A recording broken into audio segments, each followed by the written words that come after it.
Hello, I'm Tara Ruckman. And I'm Stephanie Howe, and we are Control the Chaos EDU.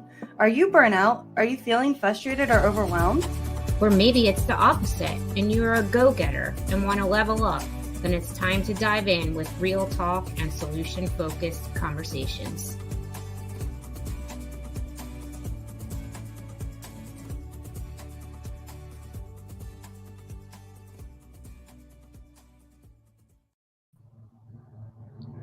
Hello, and welcome to today's Control the Chaos conversation.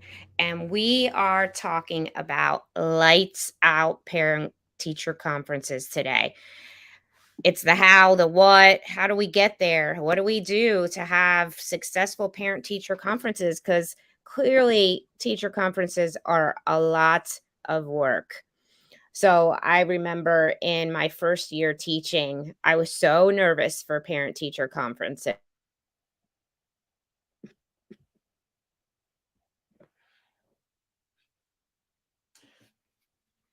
Is a really important year for me and a very big learning experiences as I was a special ed teacher and I was having some of the conferences on my own because I had some resource room classes at the time.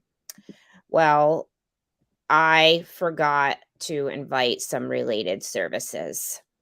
So that was kind of my moment where I was like, I need to be more prepared for this. I was nervous about everything that I had to say to the parent, but didn't think about what others had to say to the parent. So I think that's really important when you start. We'll start off with being prepared because the parents asked to speak to the speech pathologist, and the speech pathologist was in another teacher conferences because I didn't have it organized to make sure she would be there and stop in for this conference. And now who is looking like a fool? It definitely wasn't the parents or the speech pathologist. It was me because I didn't have everybody invited. So now I'm late because I'm ready for the next parent teacher conference, but we need to wait for the speech path to get to this one. So the parents are hanging out. And now I'm trying to come up with more things to say to keep the conversation going.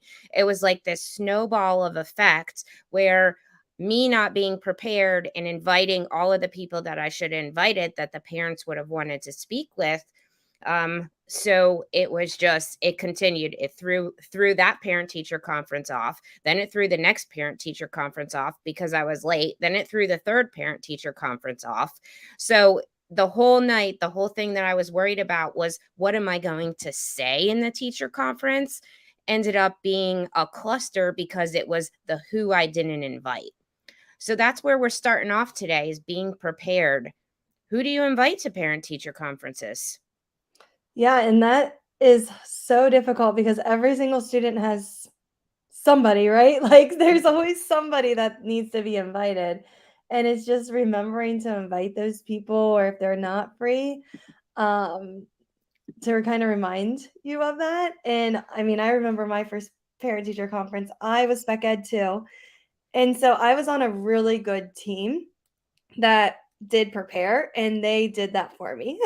So I didn't have to really do a whole lot for parent teacher conferences. They were like, okay, we got to invite this person, we got to do this. And I was just like, oh my gosh, there's so many moving parts to this that I can't hardly keep up. And so they kind of showed me the ropes, luckily. And I was able to have some grace there with them kind of taking the lead of that. But it's so true. There's always somebody that you might leave off. And so you really do have to think about, okay, this child, this is the appointment. I'm going to send you an invite. If you can make it, great. If not, do you have any notes that I can share with the parents or a way for them to contact you after the conference? Yeah. Yeah, and we weren't using invites then, right? Yeah. Like, I wasn't using my Google Calendar at that point when I was teaching, so it would have been email, and I just didn't do it. So, Yeah. oh, well, it happens, but it was live and learn. So now, that's top priority. Who do you invite? Specials, RTI, special education, counselors, speech, principals even. if they're involved with the students, there's could be a whole slew of people that you need to invite, and maybe not everybody will come or needs to come, but it's important to have that invite out there just in case the parents want to speak with them about something. Yeah, and that's our first tip is to just be prepared. So think about who you want to invite. And then also maybe come with like a one pager about the child. Maybe you have different work samples that the student has done. Maybe you have a student that has created a data binder and you've put that work back on the student. And now you just need to share it with the parent and show off kind of what they've been working on, how they have been doing. I always love when teachers do the student reflection surveys and they like rate themselves on how well of a listener they are, how well they follow directions. And just having that conversation with parents and when they look over their child's responses, we usually have a giggle over all of those fun little responses that they have. So, again, first tip is just be prepared and think about who do you need to invite and what work samples, what data can you bring to that conference to share with the parent? And making sure when you're thinking about that data too, um, we're not a little bit overwhelming. Sometimes that could be a lot for parents. So I think when you're bringing data to the table, make sure that it's not just all about numbers, because a lot of numbers are in and out. Like Steph said, that bring some work samples, let them see the work that the students are doing. That's really important when they actually get to see what their child is doing versus those numbers, because when you leave out of there, likely those numbers are going to be in and out, right? But they'll look at their students' writing. They'll see if it's neat. They'll see if it's on target and um so that's important too, just having that visual for parents and what they might want to see what their student is doing, because doesn't every parent want to know what their kid is doing during the day, not just the numbers of what they're doing. I mean, I used to love when work come homes, but as the students get older, students stop bringing work home. So for some parents, this might be the only time they actually get to see what their student is doing, is when you're showing it to them, if students aren't typically bringing their work home, or they don't have that relationship with school to home with their work. Yeah, and I think too, sometimes in education we have um, different names or different abbreviations for different things like RTI. A parent might not know what that is, so you might need to really just think about, okay, what vocabulary should I use in this conference to help the parent better understand what I'm talking about? Because I know that can be really overwhelming for parents when they're like, okay, I have no idea what that means or what she just said. So really think about that as well. All right. And tip is create an environment. This one I think is also I mean, all the tips are important, right? But imagine this: parent walks into the classroom, and you're an elementary teacher, and you have only student seats, and your student is a first grader. So not everybody's going to fit in those seats. So making sure that we have adult seats that the parents can sit in can really it could really set a mood in a classroom, right? If you come in and the parent right off the bat doesn't have a seat that they fit in or are comfortable in. So making sure that they're comfortable and having those adult sized chairs are important. Making sure that you don't have work that's scattered around the environment. Your classroom is looking neat and picked up and welcoming, just like it would be for students. You want the same for parents as well.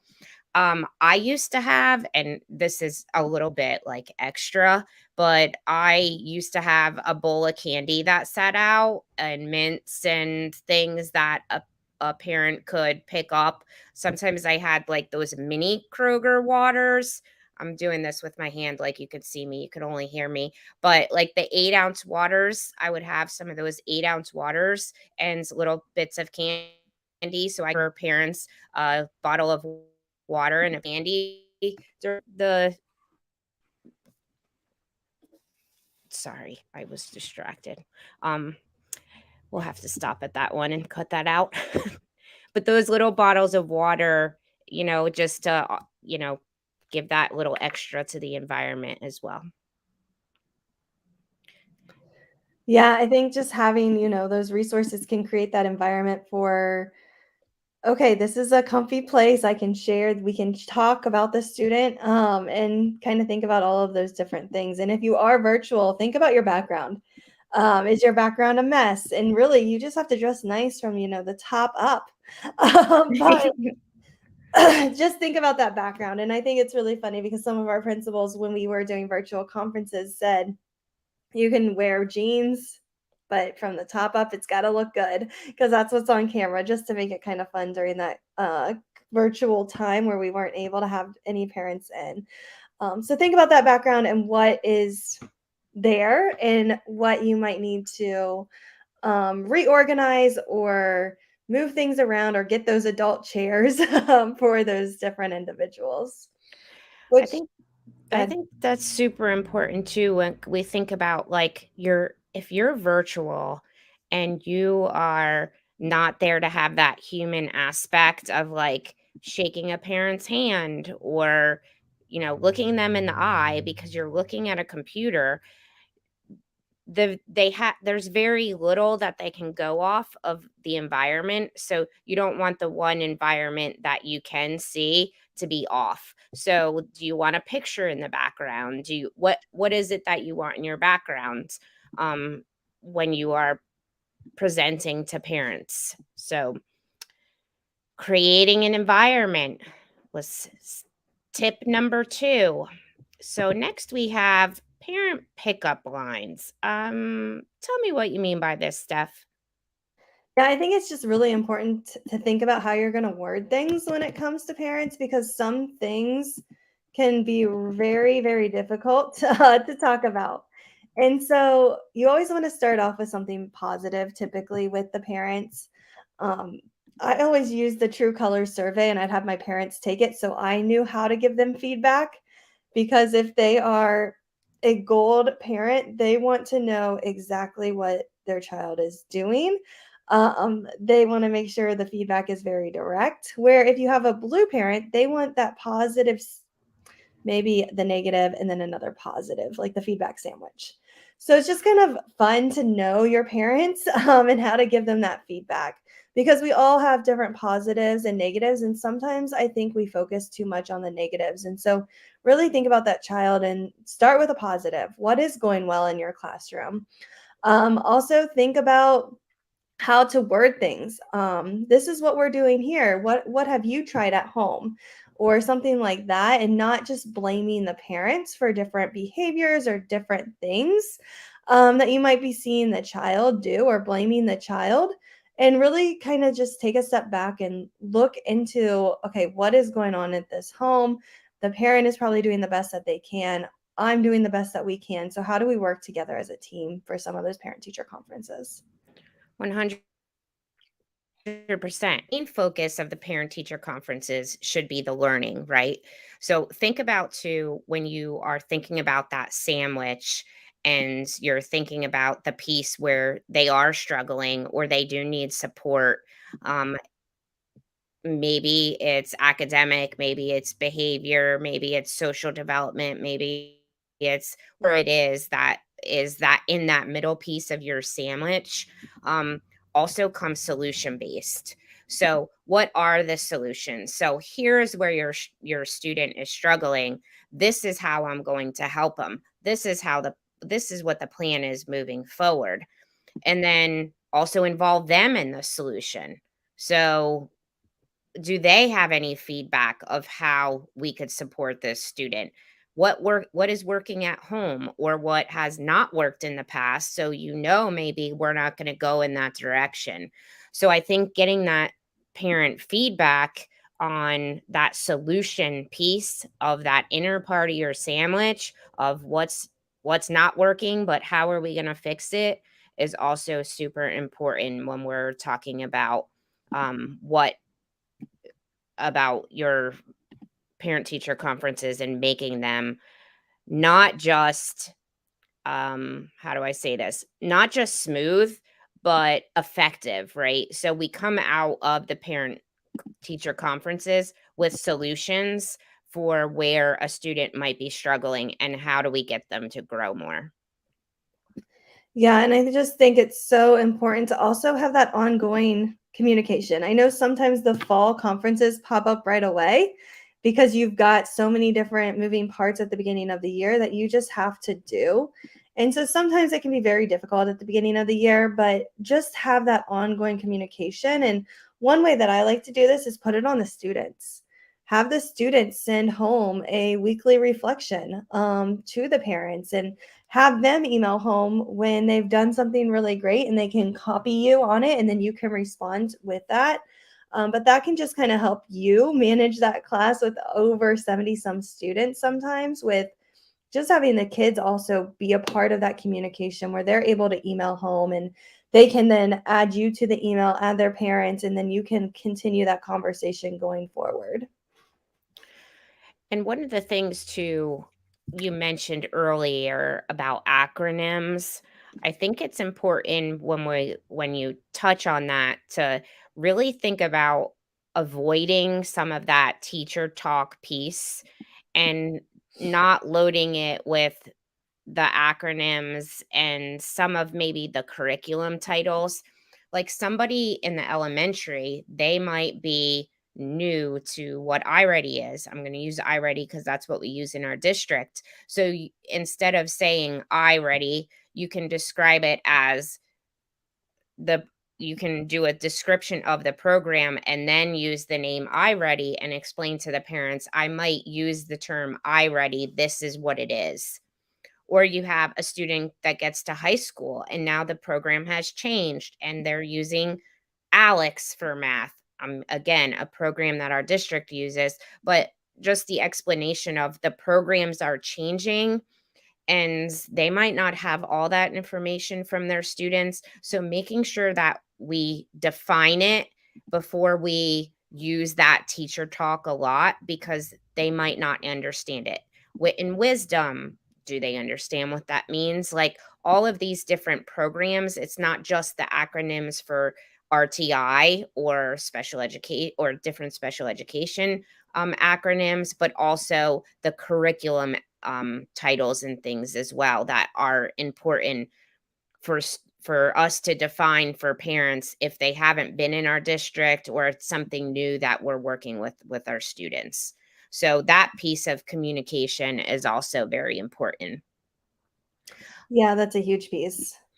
Um, the last one for the communication and the parent pickup lines I was just thinking about is really when you're delivering some of the middle part of the sandwich, if you're using the sandwich or the bad news or whatever it is that you are saying that the student might be struggling with, um, don't sugarcoat what it is. Be very honest with parents.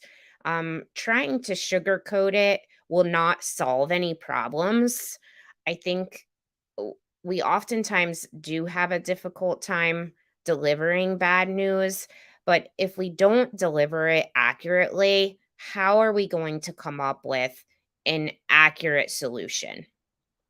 So, making sure when we do deliver that middle piece, after we start with the positive, we get to where they're struggling, if they're struggling at all, and we do have to deliver some bad news, make sure it's an accurate assessment of what they're doing and it's straightforward, it's not sugar coated, and then we get solution focus. Yes, this is happening. This is where they're struggling, but this is what we're going to do. Sometimes it's hard to tell parents what is not going well. And we try to be nice about it, but sometimes it's just really about just be honest, lay it out there, and get solution focused. That's, I think, is a really important piece because parents really need to know the truth in order for them to be able to help them at home as well. Yeah, and I agree with that, and I think too, it's parents probably have heard it, right? Like, if you're not 1st grade or kindergarten, um, and I think if you're older, like, they might be like, "Oh, yeah, this has been an issue," and maybe they're able to share some information with you about, that different behavior or that different struggle that that student is working with, and they might have a solution to kind of help with what they need to do. So the next tip is just logistics. So since COVID, we have kind of expanded the options for parents. And so sometimes it might be a in-person setting for the parents. And then other times it might be virtual where they're able to choose a Google Meet. And so I think it's really important to give our parents options on do they want to meet in person, a phone call, or Google Meet. And then just kind of adapting that and just being really clear with them, like, what is their options? And then from there, you're able to go about scheduling. Also, it's really important to stay on time. So if you schedule 20 minutes, you need to make sure that you do get to your next appointment on time. So just like Tara kind of was behind schedule her first year of conferences, think about how can you make sure that your conference is on time because parents are busy and usually they might have something right after the conference. And so, if you need to continue the conversation, maybe just say, okay, our time is up. We've got another conference coming up, but let's go ahead and reschedule a follow up appointment or something like that. And that's where the parent could come back in, or you could hop on another Google Meet at a different time to continue the conversation. And then scheduling. So technology has made scheduling a ton lot easier. So with scheduling, we used to have like these papers and they would get sent home and then the parents would bring them back and then you had to like figure out when you were going to meet with every single parent based on their first, second, third choice. And it took a lot of time for teachers to kind of do that. And so now with scheduling, Google now has like appointment slots, appointment schedules. You could use Sign Up Genius. You could use a Google form. There are so many different options for scheduling that, again, can just kind of save you some time rather than sending home those papers. And then you are kind of that middleman of trying to schedule it all. So just think about that as well. And then the tech check. So when you are doing a Google Meet, just hop on maybe the day before and make sure you're able to share your screen. Make sure you're able to see your background and video and everything looks pretty good. Also, make sure if you need to, you might need to send out those links to parents or reminders, or look on the calendar settings and can you send like an automatic reminder for parents as well. So just think about the logistics and think about how can technology kind of help you save some time when you are scheduling these parent teacher conferences. And now that you've had all the parent teacher conferences and you're all done and the stress is gone, now follow up, right? Parents, some of them have to get babysitters if they have young kids or if they're coming in person. Some of them have to leave work if they work in the evening or the daytime. Some of them really rearrange their schedules to make sure that they can be a part of the parent teacher conferences. So, following up with a thank you for taking the time to be there and considering their this time to be valuable. I think a nice little thank you sometimes goes a long way. And then it also opens up further communication. So it doesn't have to be much. You could do a blanket email where you just fill in the student's name.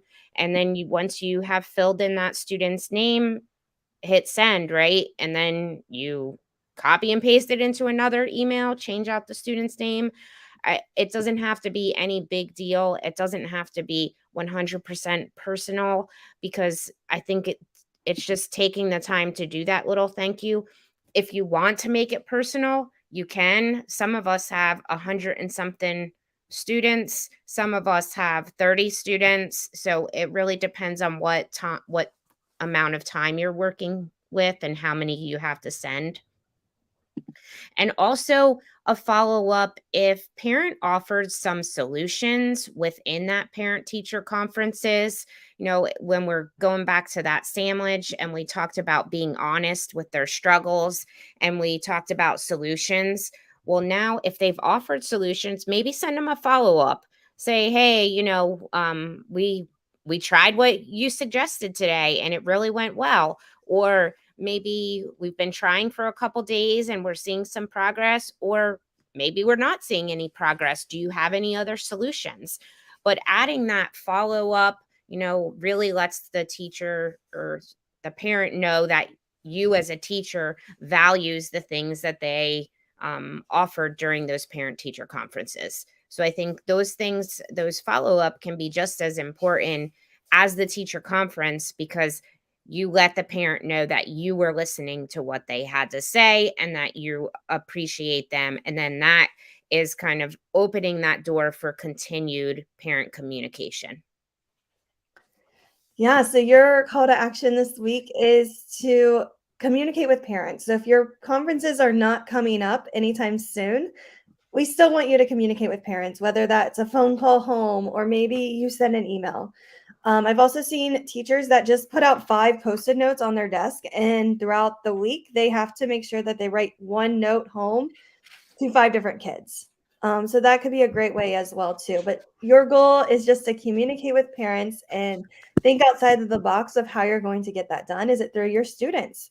Maybe it's with those notes or those posted notes that you just will send home a handwritten note. Maybe it's an email. Maybe it's a phone call. Maybe it is parent-teacher conferences. But just kind of think about that next step for you. And until next time, make sure you control the chaos.